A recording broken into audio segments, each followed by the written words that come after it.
O bebê já nasce com todo o código genético. Mas qual é o papel do ambiente no início da vida e como ele interage com a estrutura genética? Esse é o assunto da nossa conversa hoje com o psiquiatra Rodrigo Grassi Oliveira. Ele está em Brasília por iniciativa da Comissão de Valorização da Primeira Infância e Cultura da Paz do Senado. Olá, Rodrigo, seja bem-vindo. Muito obrigada por participar aqui do Cidadania. Certo. O seu pós-doutorado é em epigenética, certo. Né? Que isso explica para os leigos, isso é mais ou menos assim que nem todos os genes são ativados, mais ou menos isso. Então, em resumo, a gente tem uma informação que existe dentro do DNA. Essa informação ela é passada de uma geração para outra e por muitos anos se imaginou que, tendo a informação, o corpo iria fazer o que deveria ser feito, ir lá, ler a informação e transformar essa informação numa característica. Mas ao longo dos últimos anos se descobriu que entre o processo de leitura dessa informação e a efetiva transformação dessa informação na característica, diversos processos podem ocorrer. Tanto processos que facilitam a leitura da informação que existe no nosso DNA, quanto processos que inibem ou dificultam essa informação. Então, esses processos que ocorrem ao entorno do DNA, desde o processo da leitura da informação até a transformação dessa informação numa característica, foi cunhado, então, como epigenética, o que está em torno do gene. Então, ou seja, né, a genética não é um destino do qual você não pode fugir, né? Exato, a gente abandonou aquela ideia de determinismo estático, de que se tu carrega a informação no DNA, necessariamente essa informação ela vai ser expressa, ela vai ser manifesta. E a epigenética ela traz essa característica mais dinâmica, de que o estilo de vida que a gente tem, as variáveis do ambiente, a nutrição, padrão de sono, exercício físico, tudo isso pode influenciar como a gente acessa ou não a informação que contém no DNA. Então, o ambiente ele pode facilitar a leitura dessa informação ou prejudicar a leitura dessa informação. Então, digamos assim que ele é um mecanismo de interação entre o que está acontecendo fora da célula, né, no ambiente, e os processos que estão ocorrendo dentro da nossa célula, dentro da gente. E isso tudo começa já desde quando o bebê nasce, ou até antes? Antes, esse processo ele já começa durante todo o desenvolvimento fetal, né? Então, o ambiente pré-natal, né? Então, cigarro que porventura a gestante venha consumir, o padrão alimentar dela, estresse, depressão, enfim, uma série de fatores que impactam a saúde e o bem-estar da gestante, já se sabe hoje que pode fazer e provocar alterações epigenéticas no feto e, obviamente, né, depois no bebê. Então, uma das pesquisas, por exemplo, que a gente tem lá no Instituto do Cérebro da PUC do Rio Grande do Sul, a gente está investigando que alterações, por exemplo, ocorrem nos bebês que nasceram de mães que consumiram crack durante a gestação. E a gente está tentando, então, investigar essas marcas epigenéticas ou essas possíveis alterações que, por conta da exposição ao crack durante o período pré-natal, de alguma forma já modificaram ou já alteraram algumas informações que existem dentro do nosso DNA.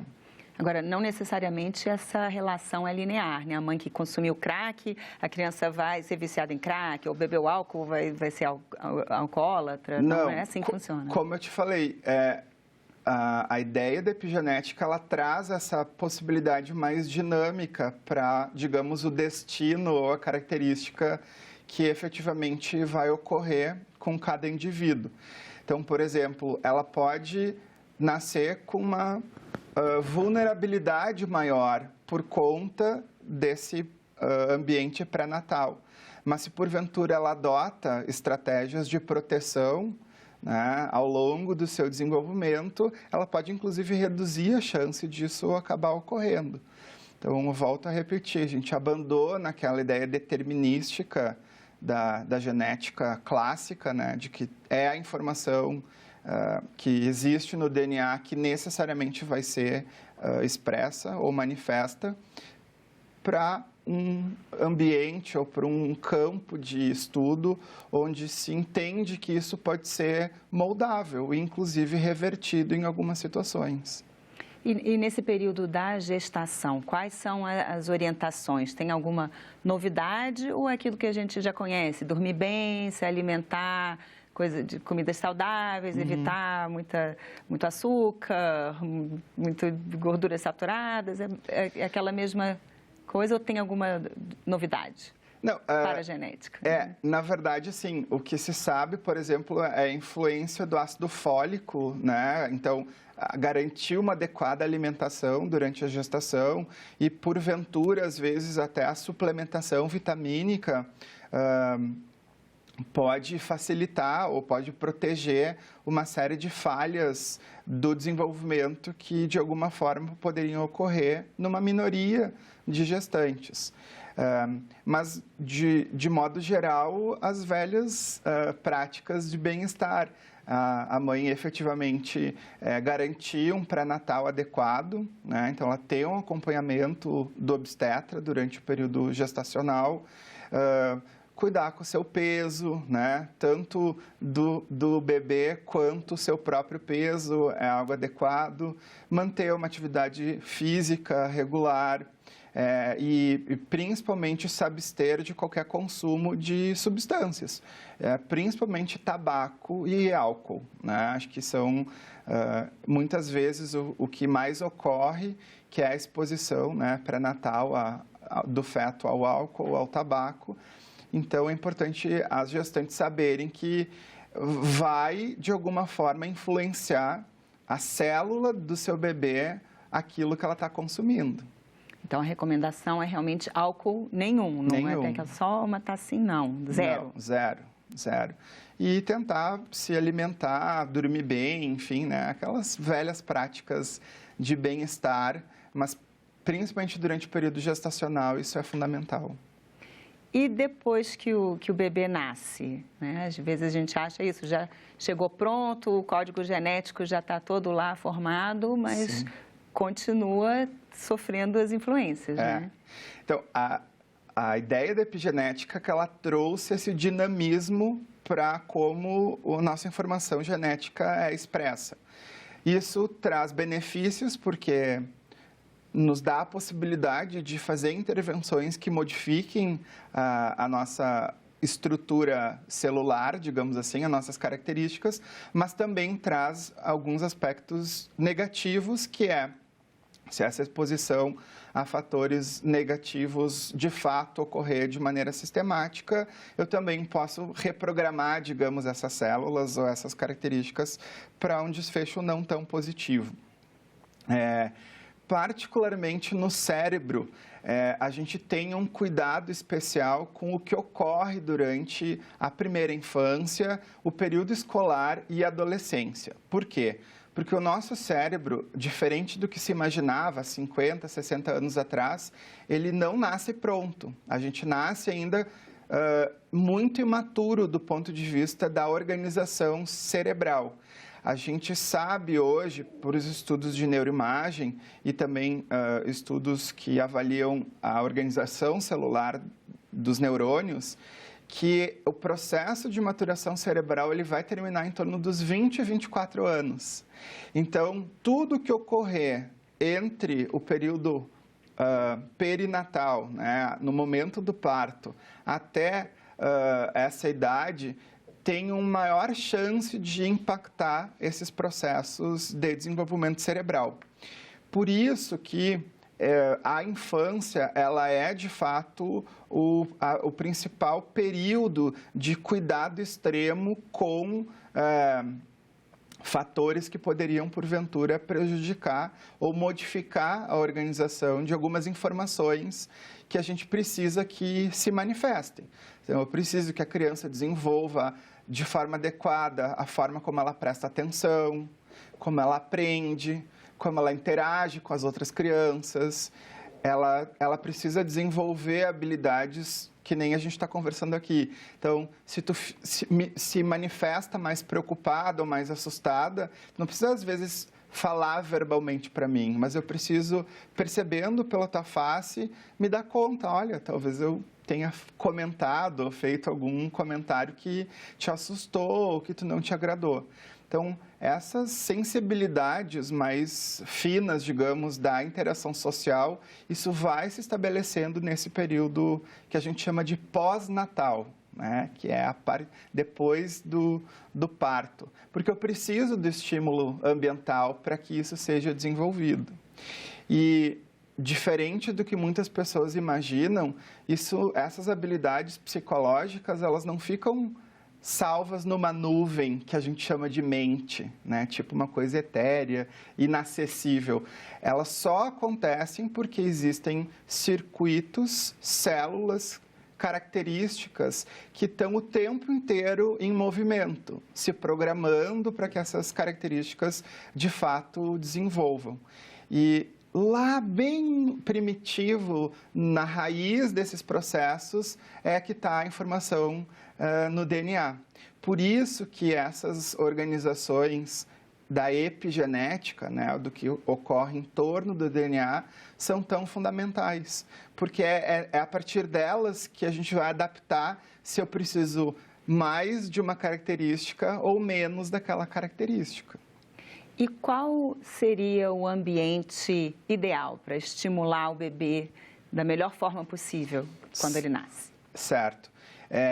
Eu acho que é importante até trazer um pouco a temática da Semana da Primeira Infância aqui do Senado, que trouxe a ideia de uma cultura de paz, de um combate à exposição à violência durante a primeira infância.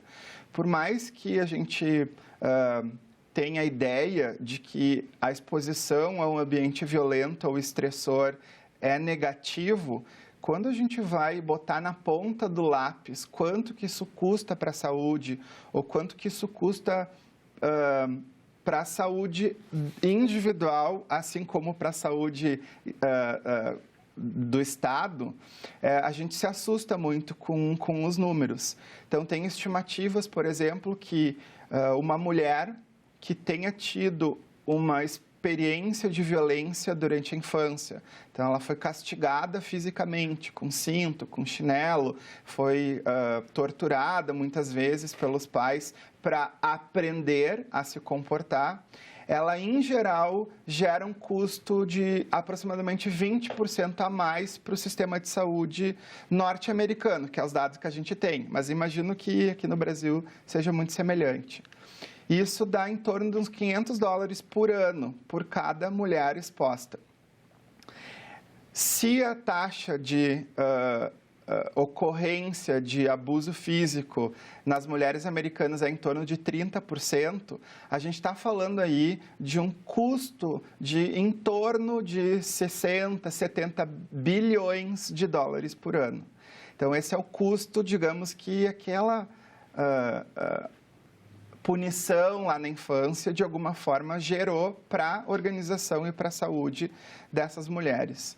Então, quando me perguntam qual é o ambiente adequado, a primeira resposta seria: o ambiente adequado é um ambiente que se proteja a criança da violência.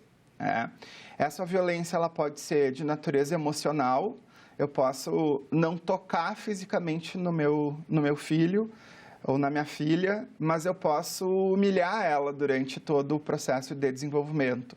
Isso configura um abuso emocional, trazendo custos para a saúde individual e para a saúde coletiva também. Ela pode ser de violência sexual, então abuso sexual, né? Qualquer forma de erotização ou exposição de uma criança ao fenômeno de erotização tem um custo também para a saúde. Ela pode ser, como eu já comentei, de natureza física, então um abuso físico, né, a punição corporal, que inclusive com a lei da palmada, o Brasil foi um dos países que teve um protagonismo em combater como uma política de Estado essa forma de maus tratos. E a gente tem as duas outras formas de maus tratos que também ajudam a responder a tua pergunta, que são as negligências. Então, eu privo o meu bebê ou a minha criança de afeto, de carinho, de cuidado, de atenção, e isso configura o que a gente chama de negligência emocional. Ou, infelizmente, a criança é privada de vestuário, alimento, acesso à saúde, e aí a gente configura isso, a negligência física. Se a gente conseguir uma infância que, de alguma forma, evite que qualquer uma dessas 5 formas de maus tratos não ocorra, tu já garante, na verdade, um ambiente suficientemente adequado para um bom desenvolvimento. Agora, e a violência, se ela não for direta, assim, sobre a criança? Por exemplo, uma criança que assiste desenho animado, às vezes até feito para criança, mas que tem cenas violentas. Certo. Eu acho que... Ou joguinho, videogame. Acho que a ideia toda é o quanto que a criança se sente ameaçada dentro de um contexto. Eu acho que o joguinho ou o desenho está dentro do universo lúdico, que até do ponto de vista mais real, assim, a criança processa que é lúdico, né? Agora, me preocuparia muito mais a criança que tem que atravessar um tiroteio numa comunidade para ir na escola, ou a escola é fechada por conta de um conflito armado que está ocorrendo na vizinhança, ou das taxas de homicídios estratosféricas que o país, de alguma forma, tem assistido ocorrer nos últimos anos. Essa exposição à violência, ela se torna tóxica porque gera na criança a sensação de fragilidade, de que algo ruim pode acontecer com ela. A gente estudou, de fato, num projeto que o professor Augusto, também do Instituto do Cérebro, coordena com financiamento do Banco Interamericano do Desenvolvimento, um projeto chamado VIVA, que é exatamente isso. A gente pegou... avaliou alguns adolescentes que viviam em comunidades de altíssima agressividade, né, com taxas de homicídio muito grandes, e a gente avaliou num exame de neuroimagem como é que o cérebro desses adolescentes funcionava em relação àqueles adolescentes que não tinham tamanha exposição. E a surpresa foi que o cérebro desses adolescentes expostos a altos índices de violência tem maior dificuldade em ativar áreas responsáveis pela atenção, pela aprendizagem e também por aquele fenômeno que eu te falei, que é a capacidade de perceber a emoção dos outros.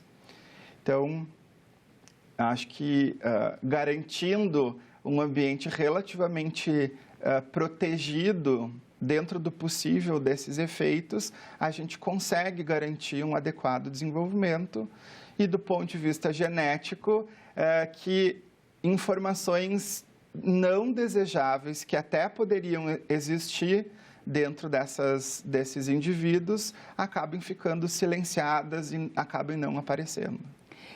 E pelo que eu entendi, então, assim, tem a ver com a sensação da criança de que ela pode ser atingida, né? Mas isso. Uma criança, por exemplo, numa família que os pais não se dão, brigam todo dia, estão se separando, aquela briga constante, isso também vai afetar a genética. Tóxico, exato. Tem estudos com crianças que testemunham violência conjugal. Então, até a própria criança não é a vítima direta, digamos, da violência, mas ela vê os pais se agredindo mutuamente. E o dano para o desenvolvimento cerebral dessa criança é comparável ao dano que ocorre na criança que sofre diretamente maus tratos. Então, eu acho que o teu comentário, ele conflui bem com essa ideia de que não precisa ela passar necessariamente pela dor, mas se ela tiver um ambiente onde ela perceba essa dor, principalmente no contexto familiar, isso acaba afetando o desenvolvimento negativamente, tal qual como se ela tivesse sido a vítima. A predisposição genética para desenvolver alguma doença, ela é identificável logo cedo? Por exemplo, no teste do pezinho já pega algumas dessas doenças? Isso. O teste do pezinho ele vai pegar, em geral, doenças que tenham uma base genética consolidada. A questão das doenças mentais, por exemplo, ou de algumas outras doenças crônicas, é que, em geral, a causa dessas doenças ela é multifatorial. Então, não daria para dizer que existe uma doença mental que é 100% de natureza genética.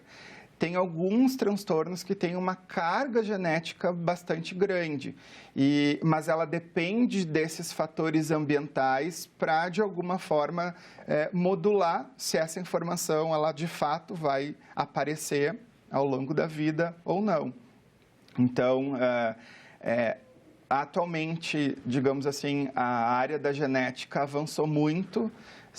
Hoje em dia, a gente já tem condições e tecnologia de fazer estudos onde a gente varre o DNA inteiro. Então, pega o DNA humano e olha todos os genes que estão contidos ali dentro, comparando um grande número de pessoas afetadas por uma doença com um outro grupo de doenças que não são afetadas. E nessa comparação do DNA inteiro, tem surgido uma série de novos alvos e novas perspectivas. Mas, de novo, nenhum desses estudos com esse determinismo de que se tu tiver determinada informação dentro do DNA, necessariamente essa informação vai estar sendo expressa.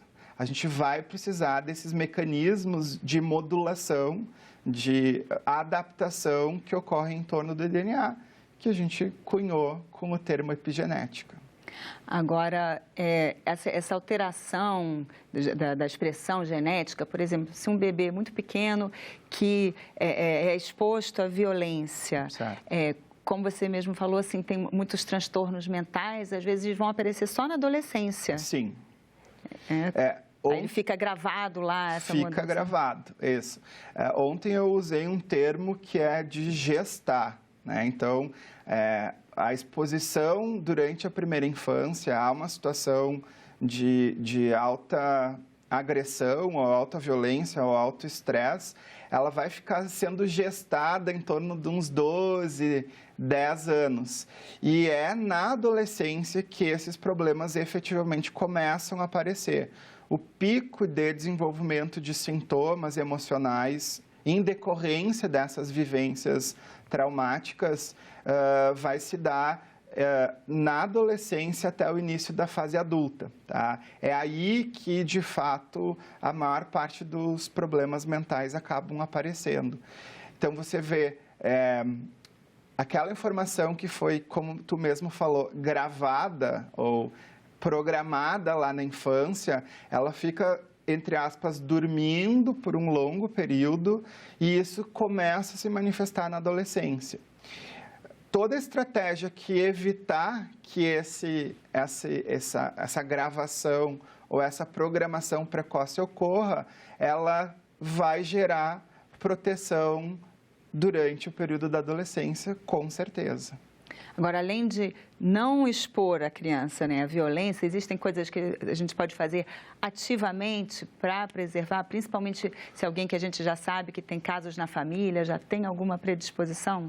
Sim. Então, a área científica está caminhando para isso, para a gente tentar definir perfis de maior ou menor risco e tentar ver também que fatores podem proteger mais ou menos cada um desses perfis. De modo geral, exercício físico desde a infância é algo que a gente já tem evidências tanto de pesquisas básicas quanto de pesquisas clínicas aplicadas de que traz um benefício do ponto de vista de proteção.